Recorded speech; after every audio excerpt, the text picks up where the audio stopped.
Welcome to Miss Scarlett. Subscribe and don't miss out on Patreon. Have fun! As Jason slouched on his well-worn couch, a familiar dating app chime broke the monotony of his social media scrolling, jolting him upright.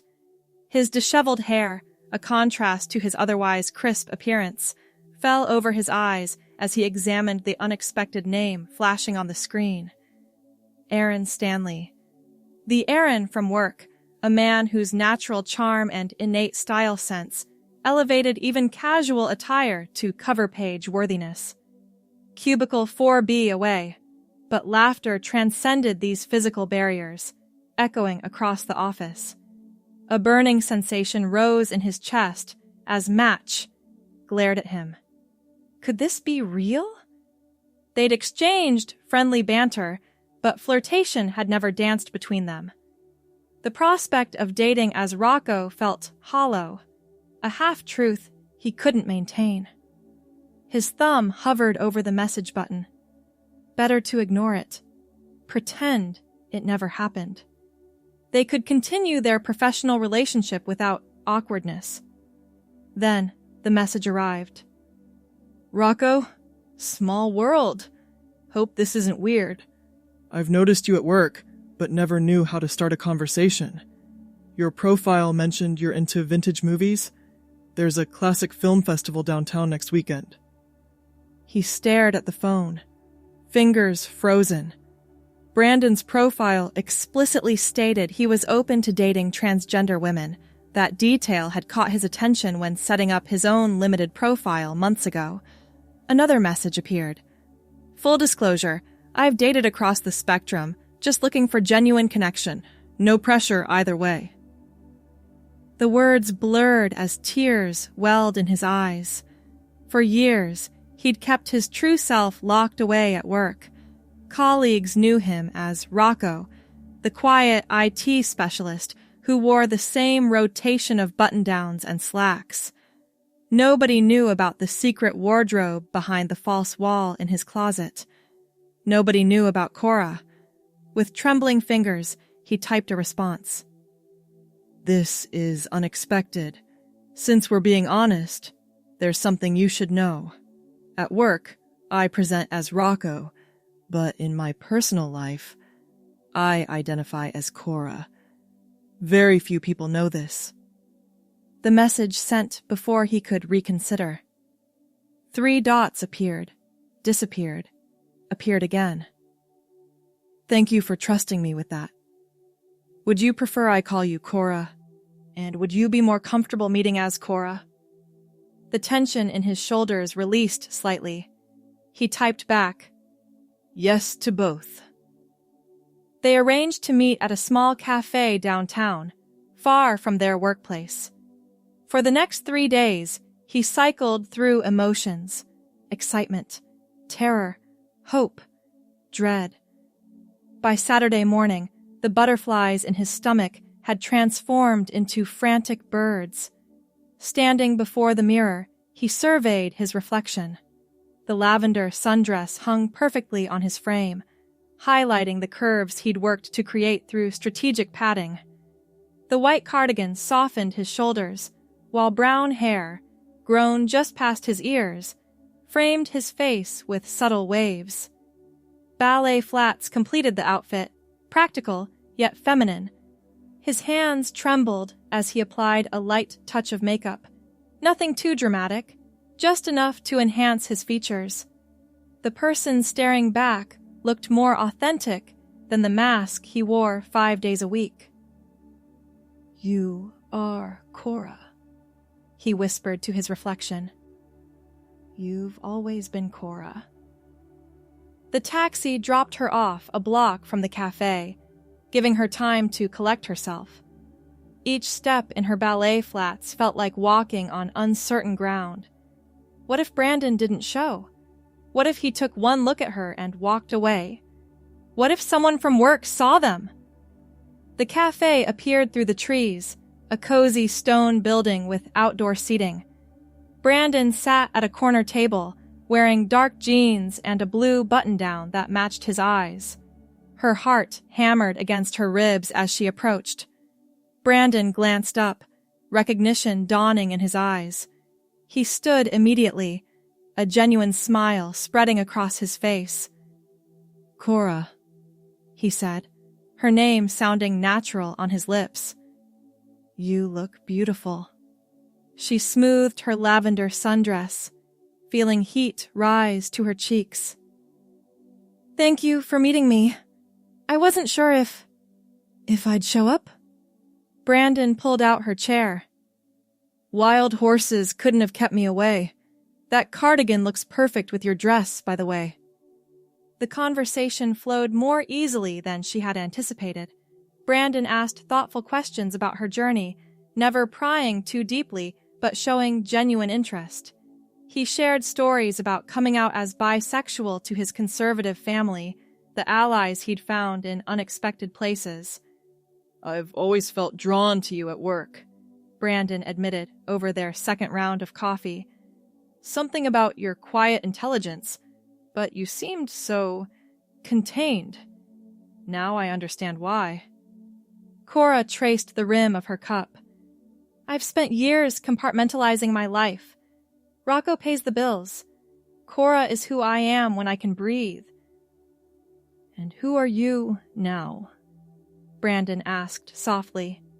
She looked up, meeting his gaze. Right now, I'm just happy. The afternoon stretched into evening. They strolled through the nearby park, talking about everything from childhood memories to favorite books. Brandon offered his arm when her ballet flats began to pinch, and the simple gesture of support brought tears to her eyes. Would you like to do this again? Brandon asked as they reached her taxi. Yes, she answered without hesitation. Very much. Their second date led to a third, then a fourth. Each time, Kora grew more comfortable in her skin. Brandon never pressured her about her presentation at work, understanding the complexity of her situation. After 2 months of dating, curled together on her couch watching an old black and white film, Kora broached the subject she'd been contemplating. I've been researching hormone therapy, she said, her fingers intertwined with his. The pink blouse she wore complemented the soft brown of her hair. Brandon turned to face her. Is that something you want to pursue? I think so. I've been saving for years, but I've been too afraid to take the step. Having you in my corner makes it feel possible. He kissed her forehead. I'm here for whatever you need, but this is your journey. You set the pace. The following week, Kora scheduled her first appointment with a specialist. Brandon drove her there, waiting patiently in the lobby as she discussed options with the doctor. When she emerged with a treatment plan and prescription, he embraced her without words. 3 months into hormone therapy, subtle changes began to manifest. Her skin softened. Emotions ran closer to the surface. At work, she continued presenting as Rocco, though the button-downs now concealed a developing chest. How long do you think you can maintain both identities? Brandon asked one evening as they cooked dinner in his apartment. Kora wore her favorite jeans and a burgundy sweater that highlighted her increasingly feminine features. She stirred the pasta sauce, considering. Not much longer. HR has policies protecting transgender employees, but the theory is different from reality. Whatever you decide, I'll support you. You know that, right? She nodded, blinking back tears. The hormones had intensified her emotional responses, bringing feelings to the surface she'd suppressed for years. I think I need to talk to my manager first, she decided. Then, HR. The meeting with her manager went better than expected. Monica had always been progressive, and while clearly surprised, she assured Kora that her transition would be supported by management. We'll need to coordinate with HR on the timeline, Monica explained. But your position is secure, Kora. You're a valued team member, regardless of your gender identity. The HR meeting established protocols for her workplace transition. They suggested a gradual approach, beginning with name and pronoun changes, followed by adjustments to her appearance. "What about Brandon?" the HR representative asked. "Given your relationship, we should consider how to navigate that professionally." "He's been my rock through this," Kora answered, smoothing the navy skirt she'd paired with a conservative blouse for the meeting. "We maintain complete professionalism at work." The day arrived when Rocco would officially become Kora at work. She selected her outfit carefully, a knee-length burgundy dress with three-quarter sleeves, black tights, and sensible heels. Her brown hair, now reaching her shoulders, framed her face in loose waves. Brandon met her at the parking garage, his encouragement steadying her nerves. "You look incredible," he assured her, maintaining a professional distance despite the pride shining in his eyes. "Ready?" She nodded, unable to speak past the knot in her throat. Word had spread throughout the office. HR had distributed information about her transition, but nothing could prepare her for the reality of walking into the building as her authentic self. A security guard who had greeted Rocco for 3 years now smiled and said, "Good morning, Kora." The elevator ride stretched into eternity. Brandon stood beside her, a solid presence keeping her grounded. When the doors opened to their floor, she took a deep breath and stepped forward. Conversations paused. Heads turned. Someone, she couldn't see who, began applauding, and the sound spread across the office. Monica approached from the conference room, extending her hand. "Welcome, Kora. Your desk has been relocated as requested." Her new workspace sat in a quieter corner, away from high traffic areas. The considerate gesture brought tears to her eyes. A small potted plant with a card signed by her team sat beside her monitor. The day passed in a blur of uncomfortable moments and unexpected kindnesses. Some colleagues awkwardly avoided eye contact. Others made a point of using her name in conversation, their support obvious, if sometimes clumsy. By lunchtime, the novelty had begun to fade, replaced by the routine of office work. Brandon met her in the break room, maintaining their agreement to interact professionally. "Holding up okay?" he asked, keeping his voice casual as he poured coffee. "Better than expected," she replied, smoothing her burgundy dress. "Jenkins from sales called me Sir twice, but I think it was habit rather than malice." Monica is watching him like a hawk. He'll learn. Weeks passed, and gradually, Kora at work became as natural as Kora at home. Her wardrobe expanded to include a rotation of professional dresses and separates. She developed a signature style, vintage-inspired silhouettes in rich colors, always with perfectly coordinated accessories. 6 months after her workplace transition, the company holiday party provided an opportunity to celebrate with Brandon openly. She selected a deep emerald cocktail dress that complemented her brown hair, now falling past her shoulders in soft waves. "You take my breath away," Brandon whispered when he picked her up, his eyes traveling from her modest heels to her carefully applied makeup. "You clean up pretty well yourself," she teased, straightening his tie. The party buzzed with conversation and music when they arrived. Colleagues who had witnessed her transition now greeted the couple with genuine warmth. Monica introduced Kora to the company president, who complimented both her recent project success and her fantastic dress sense. "You've created a path for others," Monica confided later as they stood by the dessert table. "We have 2 employees who've approached HR about their own transitions since you came out." Pride swelled in Kora's chest. The journey hadn't been painless, but each step had brought her closer to wholeness. Brandon appeared at her side, offering a glass of champagne. To authenticity, he toasted quietly. And to unexpected matches, she added, clinking her glass against his. Later that evening, swaying together on the dance floor, Brandon held her close. Move in with me, he murmured against her hair. Kora pulled back slightly, searching his face. Are you sure? My treatments are ongoing. My body is still changing. I'm in love with you, Kora.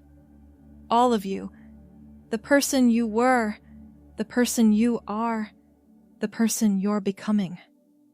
Tears glistened in her eyes, threatening to ruin her carefully applied makeup.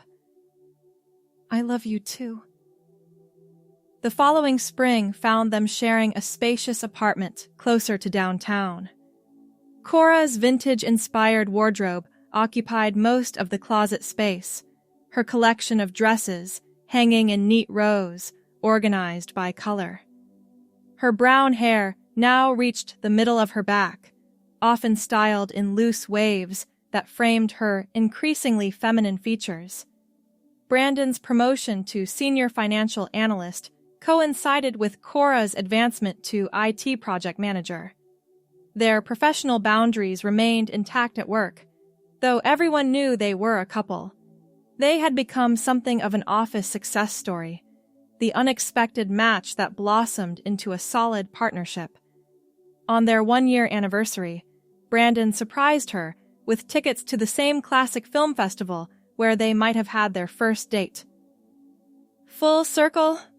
Kora observed, running her fingers over the embossed paper. Her lavender dress, newer but similar to the one she'd worn on their actual first date, fluttered in the spring breeze.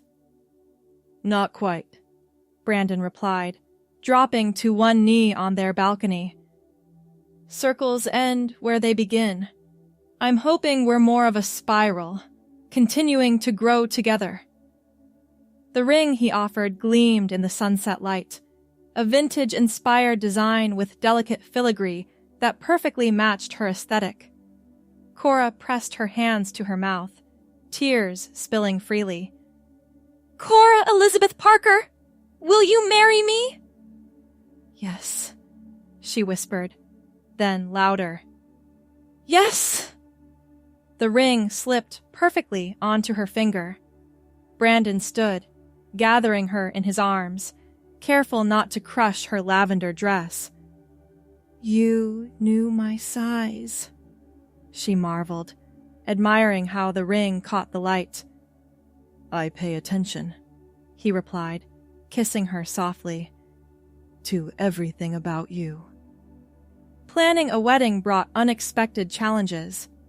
Kora's parents had struggled with her transition, maintaining a distant but not entirely severed relationship. Brandon's family had been more accepting, though his father still occasionally used incorrect pronouns. What about a small ceremony? Kora suggested one evening, curled against Brandon's side in their living room. Her brown hair fell in a loose braid over one shoulder of her teal loungewear. Just close friends and supportive family? Brandon traced patterns on her arm. Whatever makes you comfortable. It's our day. They settled on an intimate garden ceremony with 40 guests. Kora found a vintage-inspired wedding gown with cap sleeves and delicate beading that made her heart sing. Her brown hair would be styled in an elegant updo, complemented by a cathedral-length veil. 2 months before the wedding, an email from her mother arrived. Your father and I would like to attend the wedding. We've been doing a lot of thinking, and while we're still learning, we want to be there for our daughter on her special day. Kora read the message through tears, the sincerity evident in every carefully chosen word.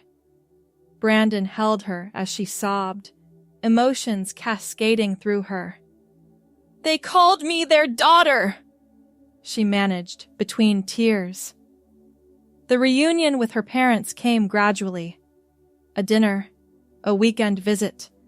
Awkward moments gave way to genuine connection as they made efforts to know Kora as she truly was. "You look happy," her father observed during one visit.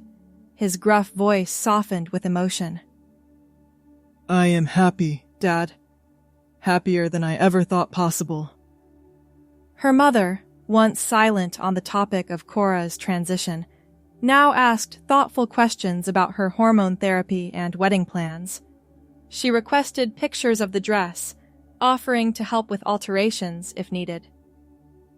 "I'm sorry it took us so long," her mother said one afternoon as they looked through wedding invitations. "Fear makes people foolish." Kora squeezed her hand. "You're here now. That's what matters." The wedding day dawned clear and bright. Kora stood before the mirror in the bridal suite, hardly recognizing herself in the vintage-inspired gown that hugged her figure before flaring at the knees. Her brown hair had been arranged in a complex updo, tiny pearls woven through the strands. The transformation from the person she'd been to the woman before her seemed both miraculous and inevitable. A knock at the door announced her mother, elegant, in a powder blue ensemble.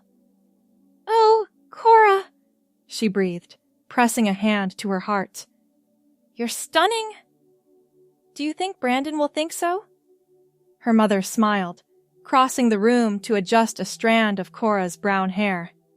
"That man has looked at you like you hung the moon since the day I met him. Today, he'll be absolutely speechless." The ceremony unfolded beneath flowering trees, petals occasionally drifting down to dust the assembled guests. Kora's father, emotional but proud, walked her down the aisle. Brandon waited at the altar, tears streaming unashamedly down his face as she approached in her vintage-inspired gown. Their vows, written together over late-night discussions, spoke of transformation, acceptance, and unconditional love. When the officiant pronounced them married, their kiss felt like both a culmination and a beginning. The reception glowed with warmth and celebration. Kora changed into a second, slightly less formal vintage-style dress in ivory, practical for dancing but no less elegant. Her brown hair remained in its updo, though a few tendrils had escaped to frame her flushed face. "Mrs. Matthews," Brandon murmured as they swayed to their first dance, his hand resting respectfully at her waist. "That's me," she replied, joy bubbling through her voice. "Your wife?" The word felt right in her mouth, authentic and earned. Wife, partner, beloved. Later, as they prepared to depart for their honeymoon, Kora found herself momentarily alone with Monica from work. The woman who had supported her transition from the beginning embraced her warmly.